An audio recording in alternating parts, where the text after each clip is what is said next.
warahmatullahi wabarakatuh. Halo teman-teman semua, berjumpa lagi bersama kami di channel AM Kausar. Nah, pada kesempatan kali ini kami mau bercerita tentang kisah Abu Nawas yang bagian kedua.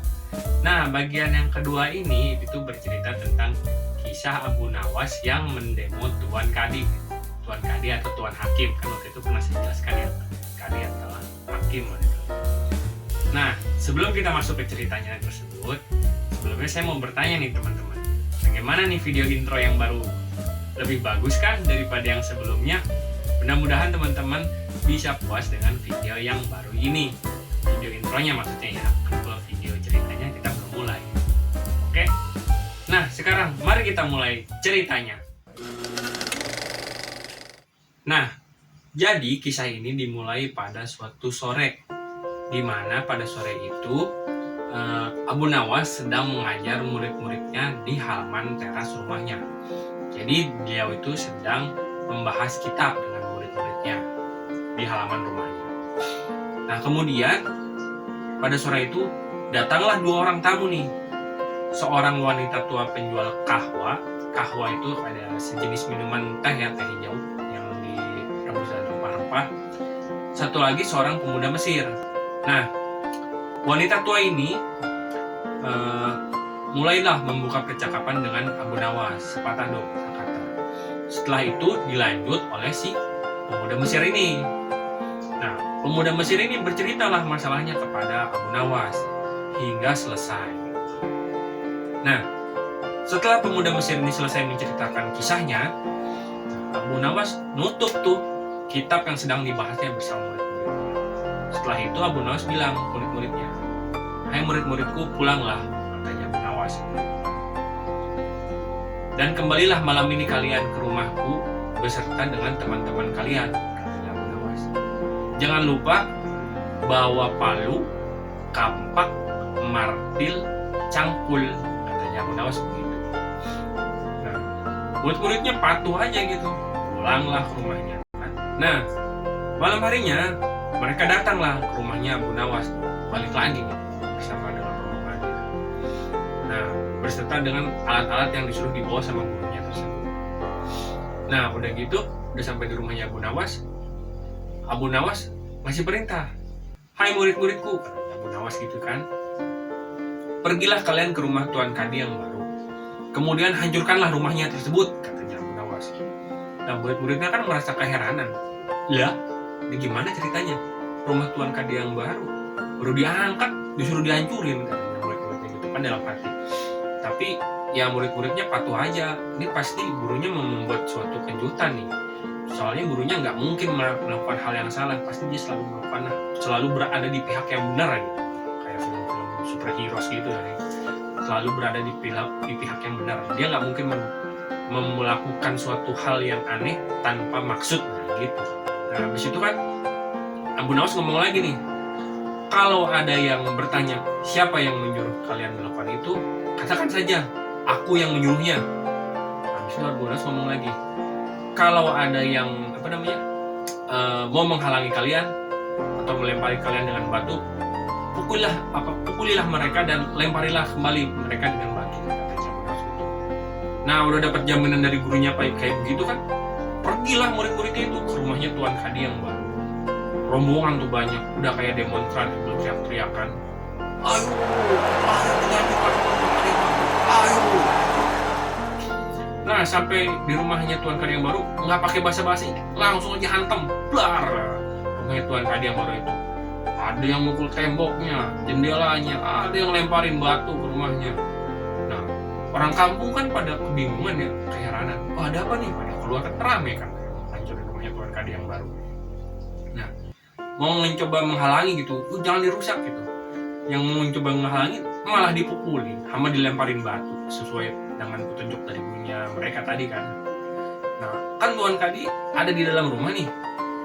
Kaget kan, keluar nih Tuan Kadi. Kalian berhenti, kenapa kalian melakukan ini?" Wah, nggak pakai basa-basi, dia nggak peduli juga mereka kan sama omongan Tuan Kadi. Tetep aja dilanjutin terus hancurin rumahnya. Tuan Kadi kan marah-marah nih. "Kalian ini siapa yang nyuruh hancurin rumah saya?" Dijawab lah, "Guru kami yang menyuruhnya." Tuanku Abu Nawas, kata murid-muridnya gini, kurang ajar Abu Nawas ini, dasar provokator katanya.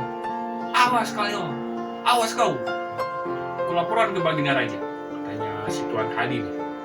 Nah, penduduk kampung itu nggak ada yang berani nolongin Tuan Kadi, soalnya kan muridnya Abu Nawas itu banyak banget gitu ya, yang apa namanya, yang lagi merusak rumahnya si Tuan Kadi. Nah, terus aja tuh dihancurin tuh, sampai akhirnya di rumah Tuan Kadi itu rata sama tanah, bener-bener habis total, rata sama tanah, dihancurin. Ya bayangin aja dikebukin apa, dilempar pakai martil, bukan dilempar pakai martil, dihancurin pakai martil, pakai palu, pakai cabul, pokoknya dihancurin semuanya sampai benar-benar rata. Nah habis itu mereka pulang dah. Nah udah gitu, Tuan Kadi kan kesel nih.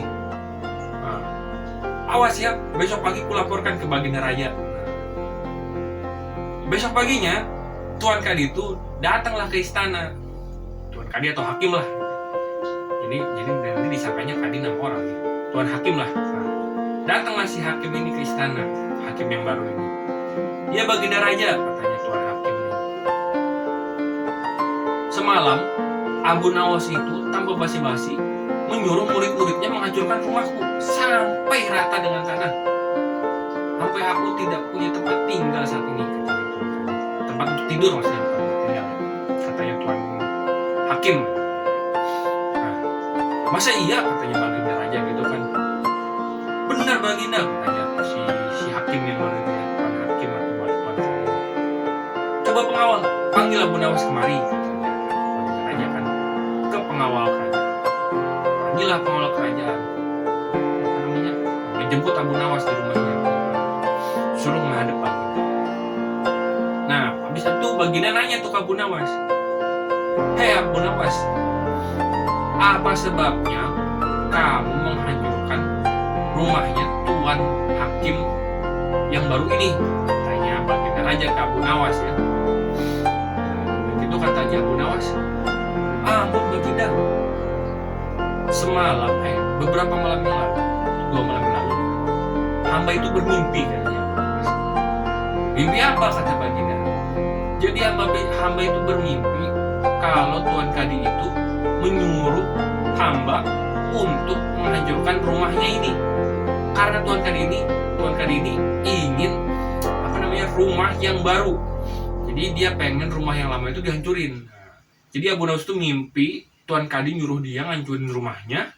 Udah gitu, soalnya dia pengen rumah yang baru. Mimpinya Abu Nawas kayak gitu. Abu Nawas ngomong gitu ke Baginda. Nah udah gitu Baginda nanya lagi, hei Abu Nawas, emang bisa kau menghukumi sesuatu berdasarkan dari mimpi tersebut? Tentu saja bisa yang mulia, katanya Abu Nawas gitu kan. Kan aku memakai hukum yang dipakai oleh hukumnya Tuan hakim atau Tuan Kadi yang baru ini, katanya si Abu Nawas. Nah kan Baginda merasa heran kan. Habis itu si Baginda Rajanya nanya ke Tuan hakim yang baru ini, si Tuan hakim atau Kadi yang baru ini, hei Tuan hakim, apa benar ada hukum yang seperti ini? Katanya si Baginda Raja. Tapi si Tuan hakimnya diem aja, kayak takut gitu, gak berani ngejawab. Nah udah gitu Baginda nanya ulang nih ke si Tuan Kadi ini, hei Tuan Kadi atau hakim lah, apa benar kamu punya hukum yang seperti ini? Berdua kali tuh dia nanya kan si Baginda Raja. Tapi si hakimnya ini nggak ngejawab, malah mukanya jadi pucat, habis itu badannya gemeteran gitu. Nah udah gitu Baginda Raja ngomong ke Abu Nawas, hei Abu Nawas, jangan membuatku keheranan lah. Coba tolong jelaskan, kenapa sih ada peristiwa seperti ini nih? Peristiwa perusakan rumah gara-gara tafsir mimpinya Abu Nawas. Nah habis itu si Abu Nawas cerita begini ke Baginda. Jadi begini Baginda ceritanya. Beberapa hari yang lalu ada seorang pemuda Mesir yang datang kemari dengan niat berdagang, katanya Abu Nawas. Dia berdagang di kota ini, kata Abu Nawas. Nah, setelah itu si pemuda Mesir ini bermimpi. Dia bermimpi kawin dengan anaknya si Tuan Kadi ini, si Tuan hakim ya. Nah, mimpi loh, dia cuma mimpi loh. Nah, tapi mimpinya itu, cerita mimpinya itu terdengar sampai ke telinganya Tuan Kadi. Nah, mendengar mimpinya tersebut, Tuan Kadi itu mendatangi si pemuda Mesir ini. Setelah itu, dia meminta mahar perkawinan sebanyak segini, katanya Abu Nawas. Karena sudah mengawini anaknya tersebut, katanya si Abu Nawas. Ya pemuda Mesirnya nggak mau lah, orang saya cuma mimpi. Kenapa saya harus bayar mahar, katanya anaknya gitu kan. Ya kan saya nggak ngapa-ngapain gitu, cuma mimpi aja. Tapi Tuan Kadi nggak mau tahu tuh. Tuan Kadi itu akhirnya dengan arogannya tuh, merasa dia hakim ya, punya punya kuasa, dia rampas tuh semua hartanya si pemuda Mesir ini. Sampai akhirnya nih si pemuda Mesir jadi gelandangan ini, jadi gelandangan yang pengemis di jalan. Dan akhirnya ditolong sama wanita tua si penjual kahwa. Terus, nah akhirnya dia datang dah ke saya untuk bercerita masalahnya tersebut. Habis itu, kan Baginda Raja mendengar, apa benar katanya Baginda Raja cerita tersebut? Benar Baginda, katanya si Abu Nawas kan. Tapi Abu Nawas, tapi Baginda Raja masih belum percaya tuh. Coba kau panggil si pemuda Mesir ini kemari, katanya Baginda Raja ke Abu Nawas.